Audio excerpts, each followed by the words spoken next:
आज न्यायालयात आम्ही गंभीर स्वरूपाची एक तक्रार केली की आरोपींकडनं वेळोवेळी वेगवेगळ्या तारखांना वेगवेगळे अर्ज दाखल करून या खटल्याची सुनावणी लांबवण्याचे पद्धतशीर प्रयत्न सुरू आहेत याकडेही न्यायालयाचे लक्ष वेधलं। त्यावर न्यायालयाने स्पष्ट केलं की काही आरोपींनी त्यांना MCOC खटल्यातून दोषमुक्त करावं अशा तऱ्हेचा अर्ज दिलेला आहे। त्याकरता आम्ही न्यायालयाला विनंती केली की या खटल्याचे तसे अर्ज जे सुनावणीचे आहेत त्यांची देखील सुनावणी त्वरित घ्यावी।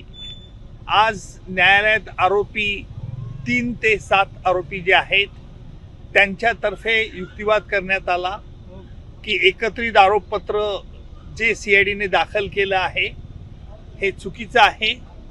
हा अधिकार पोलीस अधिकाऱ्यांना नाही, परंतु हा अधिकार फक्त न्यायालयाला आहे। यावरती आम्ही मुंबई उच्च न्यायालयाचा कोल्हापूरच्या अंजनाबाई गावित खटल्याचा निकाल आधार म्हणून न्यायालयाला दिला आणि न्यायालयाची तरतुदीकडे आम्ही न्यायालयाचं लक्ष वेधलं। त्यावरती न्यायालयाने 3 ते 7 आरोपींचा दोषमुक्तीचा अर्ज MCOC मधला याची तारीख 24 तारखेला त्यांनी ठेवलेली आहे। वाल्मिक कराड यांनी हायकोर्टामध्ये अपील केलेलं आहे।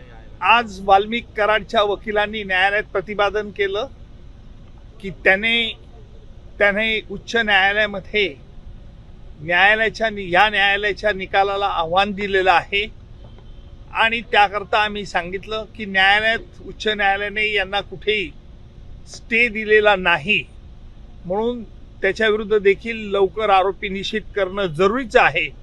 नाही तर हेच आरोपपत्र दाखल झाल्यापासून चार्ज देखील फ्रेम झाला नाही असं रेग्युलर गाऱ्हाणं करत असतात आणि म्हणून जर उच्च न्यायालयाने स्टे दिलेला नाही तर आपण आरोपी निश्चिती करावी। त्यावरती न्यायालयाने स्पष्ट केलं की अगोदर ह्या आरोपी जे 3 ते 7 आहेत त्या संदर्भातला निर्णय 24 तारखेला दिल्यानंतर पुढे त्याची सुनावणी होईल। न्यायालयासमोर आपण चार्ज फ्रेम करण्याची मागणी केली आणि त्याचबरोबर हा खटला जो आहे तो स्लो सुरू आहे असं तुमचं म्हणणं आहे। कोणत्या भाषेत बोललो मी माझा?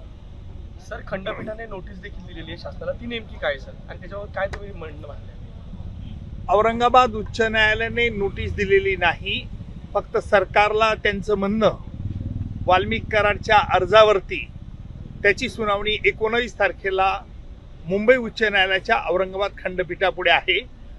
परंतु न्यायालयात आम्ही हे देखील स्पष्ट केलं की आरोपींतर्फे D2 ऑपरेशन चालवलं जातं, D for delay the trial and D for Daryl the trial. ABP माझा, उघडा डोळे बघा नीट।